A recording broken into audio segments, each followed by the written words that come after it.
আমার বাবা, আমার স্ত্রী এবং আবু হুরায়রা কালিমা পড়েছে।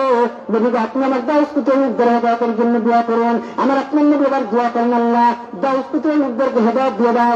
এবার তুফাইল ইবনে আমর দাউসী রাদিয়াল্লাহু আনহু এবার দাউস পুত্রের মধ্যে দিয়ে আবার কালিমার দাওয়াত দিতে শুরু করলেন। এবার তুফাইল ইবনে আমর দাউসীর দাওয়াতে দাউস পুত্রের 80টা পরিবার কালিমা পড়ে মুসলমান হয়ে গেছে। আমার পানে ভাইরা, এবার তুফাইল ইবনে আমর দাউসীর দাওয়াতে দাউস পুত্রের 80টা পরিবার কালিমা পড়ে মুসলমান হয়ে গেছে।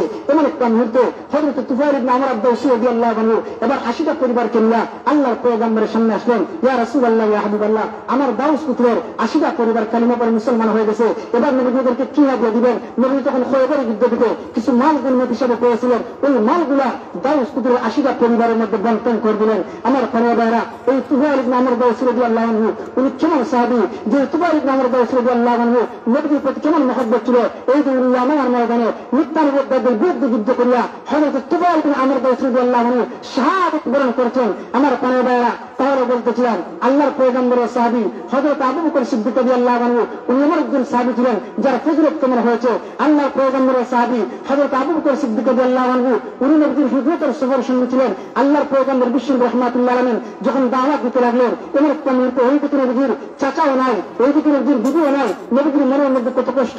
এবার চতুর্দিক থেকে যখন নির্যাতন আর নিপীড়ন আসতে থাকে, এমন একটা মুহূর্তে আল্লাহর পয়গম্বর বিশ্বনবীর সাহাবীরা ডাক দেখো, ইয়া রাসূলুল্লাহ, মক্কার বিমান কাফেররা চতুর্দিক থেকে আমাদেরকে মারো, নবীকে সহ্য করতে পারি না, আমাদেরকে হিজরতকে অনুমতি দিন। এবার নবীজি কোনো কোনো সাহাবা কেন্দ্রকে ডাক দেখে, যাও যার মন যেদিকে চায় তোমরা হিজরত করতে পারো, আমি নবীর কোনো আপত্তি নাই। এবার কোনো কোনো সাহাবা کرام হাবশার দিকে, আবার কেউ হাবেশ বিরার দিকে, কেউ ইয়ামেনের দিকে হিজরত করতে লাগলেন। তখন আবু বকর সিদ্দিক ডাক দেখো, ইয়া রাসূলুল্লাহ, যদি আমার অনুমতি দিতেন নবীজি তাহলে আমিও হিজরত করতাম। এমন একটা মুহূর্তে আল্লাহর পয়গম্বর ডাক দেখো, আবু বকর, তোমার যদি মন চায় হিজরত করতে তুমি চলে যেতে পারো, আমি নবীর কোনো বাধা নাই। তবে তুমি যদি চাও আমি নবীর হিজরতের সবার সঙ্গে হতে, তবে আর বেশি দেরি না হয়, তবে আল্লাহ আমাকে কিছুদিন পরে হিজরতের অনুমতি দিলেন। আমার পানে ভাইরা, হযরত আবু বকর সিদ্দিক রাদিয়াল্লাহু আনহু ওই সময় থেকে নবীর জন্য হিজরতের অপেক্ষা করলেন। হযরত আবু বকর সিদ্দিক রাদিয়াল্লাহু আনহু বাড়িতে চলে গেলেন, নিজের টাকা দিয়ে একটা উট খরিদ করলেন, খরিদ করে অপেক্ষা করতে আসেন কোন দিন আল্লাহর পয়গম্বর হিজরত করে মদিনার মধ্যে চলে যাবেন। আবু বকর কামরার মধ্যে সারা রাত ঘুমায় না। আল্লাহর পয়গম্বর বিশ্বনবী এমন একটা মুহূর্তে যখন চতুর্দিক থেকে আক্রমণ আসতে থাকে, মক্কার বিমান কাফেররা দারুন নদওয়া নামক জায়গার মধ্যে তারা একটা বৈঠকের মধ্যে মিটিং করেছে, মুহাম্মদের উপর একটা সিদ্ধান্ত নিতে হবে। একজন ডাক দেখো, আমরা মুহাম্মদের একটা কাজ করি, আমরা মুহাম্মদের জেলের মধ্যে বন্দী করে রাখি, তাও তার কালিমার দাওয়াত দিবে না। আরেকজন ডাক দেখো, না না না, এটা হতে পারে না, আমরা মুহাম্মদের দেশ থেকে তাড়িয়ে দেই, সে অন্য দেশে চলে যাক, আমাদের মক্কা ছেড়ে চলে যাক। আরেকজন ডাক দেখো, না না, এটা হতে পারে না, মুহাম্মদকে হত্যা করতে হবে। নাউযুবিল্লাহ। আমার পানে বারা, আল্লাহ রাব্বুল আলামিন কোরআনের একখানা আয়াতের মধ্যে ব্যক্ত করেছেন। আল্লাহ বলেন, وَإِذْ يَمْكُرُ بِكَ الَّذِينَ كَفَرُوا لِيُثْبِتُوكَ أَوْ يَقْتُلُوكَ أَوْ يُخْرِجُوكَ وَيَمْكُرُونَ وَيَمْكُرُ اللَّهُ وَاللَّهُ خَيْرُ الْمَاكِرِينَ। আমার পানে বারা, যে মাত্র মক্কার বিমান কাফেররা দারুণ পরতার মধ্যে আল্লাহ পয়গম্বরকে হত্যা করার জন্য চক্রান্ত করলো, আমার আল্লাহ ডাক দেখে নেব, ওই বিমান কুরবিকাল নবীন কাফারু লিয়ুসবিতুকা, এখন আপনি মক্কার বিমান কাফেররা আপনার জেলের মধ্যে বন্দী করার চক্রান্ত করেছে, এখন আপনি আল্লাহ তুমি আপনাকে হত্যা করার চক্রান্ত করেছে, আল্লাহ করিতু এখন আপনাকে তার দেশ থেকে তাড়িয়ে দেওয়ার চক্রান্ত করেছে, দেশ থেকে বহিষ্কার করার চক্রান্ত করেছে। নবীবার মক্কা থাকতে পারবেন না, মক্কার প্রতি মায়াটা কমাইয়ারেন, নবী মক্কার থাকার জায়গা না, মক্কার বিমান কাফের আপনাকে থাকতে দিবে না, আপনি হিজরত করে মদিনার মধ্যে চলে যান। আল্লাহর পয়গম্বর বিশ্ব নবী রাহমাতুল্লাহ আলামিন এবার কামরার মধ্যে হিজরত করে চলে যাইবেন। আমার পানেরা নবীজি কামরা থেকে হয়ে যাইবেন। আল্লাহর পয়গম্বরের কাছে মক্কার বিমানের আমানত রাখা ছিল, নবীজি আলীর হাত আমানত দিয়ে বললেন, আলী তুমি আমার কামরার মধ্যে শুয়ে থাকো, যখন কাফেররা আসবে তাদের আমানত ফিরাইয়া দিয়া পরে তুমি হিজরত করবে। আমার পানেরা এই মুহূর্তে আবু বকর সিদ্দিক রাদিয়াল্লাহু আনহু অপেক্ষা করতে আছেন।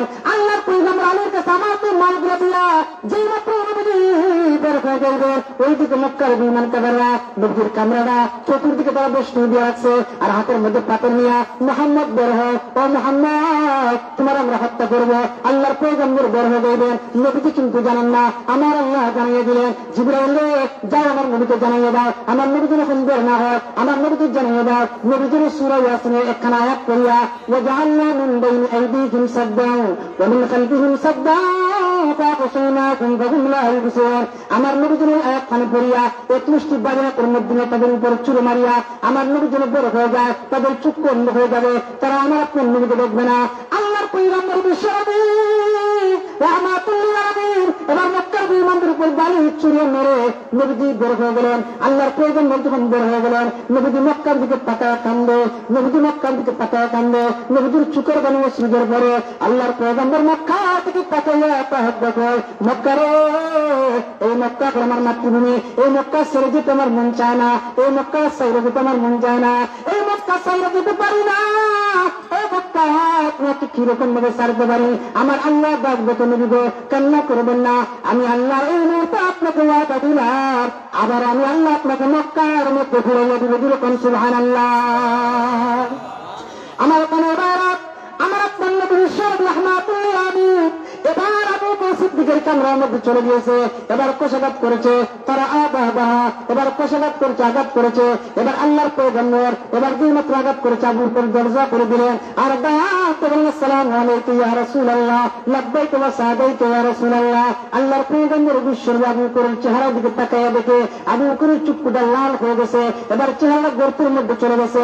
এবার আল্লাহর পয়গম্বর দাঁত আবু বকর তুমি কি ঘুমাও না, তুমি কি ঘুমাও নাই, আবু বকর তোমার চেহারা তো কি ভুলে গেছে, তোমার চুপটা লাল হয়ে গেছে, তোমার চুপটা গর্তের ভিতর ঢুকে গেছে, আবু বকর তুমি কি ঘুমাও নাই। আল্লাহর পয়গম্বরের সাহাবী আবু বকর সিদ্দিক ডাক দিতে ইয়া রাসূলুল্লাহ ইয়া হাবিবাল্লাহ ও আল্লাহর নবী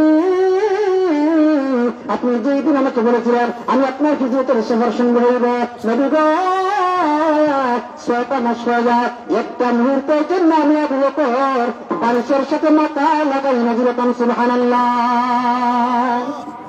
আমার কানের বারাত আল্লাহর পয়গম্বরের সাহাবী আবু বকর সিদ্দিক রাদিয়াল্লাহু আনহু কেমন ত্যাগ স্বীকার করেছেন। আমার কানের বারাত আল্লাহর পয়গম্বর আবু বকরকে বুকের সাথে জড়াইয়া নবী আবু বকর দুনিয়া আমার সমস্ত সাহাবী আমার জন্য যা করেছে প্রত্যেকের প্রদান দুনিয়া দিয়েছি, কিন্তু পারলাম না তোমার প্রদান দুনিয়া দিতে, আল্লাহর হাওলা করে রেখে গেলাম, আল্লাহ তোমাকে কাল কিয়ামতের কঠিন ময়দানে প্রদান দিবেন। আমার পরিবারেরা আল্লাহর পয়গম্বর আবু বকর কামরার মধ্যে চলে গেছে, এবার নবীজি কোন রাস্তা দিয়ে হিজরত করবেন, ওইদিকে মক্কার বিমান কাফেররা মুহাম্মদের তালাশে বের হয়ে গেছে। আল্লাহর পয়গম্বর আবু বকর তিনি পরামর্শ করে, এবার আল্লাহর পয়গম্বর বিশ্বনবী যেই মাত্র পরামর্শ করে আবু বকর সিদ্দিকের সূত্র পাবে আসমার আল্লাহ জানে, এবার ডাক দেখো নবী গো আমি আজকে একটা পরামর্শ দিতে চাই, হে বাবা আবু বকর আজকে আমি সূত্র মেয়ে একটা পরামর্শ দিতে চাই, আমার পরামর্শ গ্রহণ করবেন।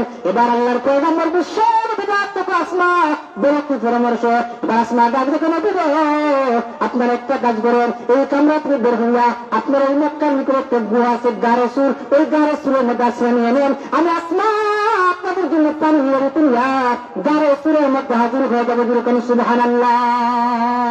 আমার পানের ভাইরা আল্লাহর পয়গম্বর তখন গারে সুরের মধ্যে আশ্রয় নিয়া নবীজি মদিনার দিকে হিজরত করলেন। আমার পানের ভাইরা তাহলে যেহেতু আজম মানে এসে গেছেন আর আমার সময় শেষ হয়ে গেছে, এই যে সূরা আসরের মধ্যে বর্ণিত 4টা গুণ আছে, এই 4টা গুণে গুণান্বিত হতে পারবেন তো ইনশাআল্লাহ?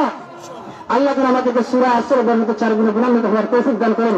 সবাই বলেন আমিন। ওয়া আখিরু দাওয়ানা আলহামদুলিল্লাহি রাব্বিল আলামিন। সাল্লাল্লাহু আলাইহি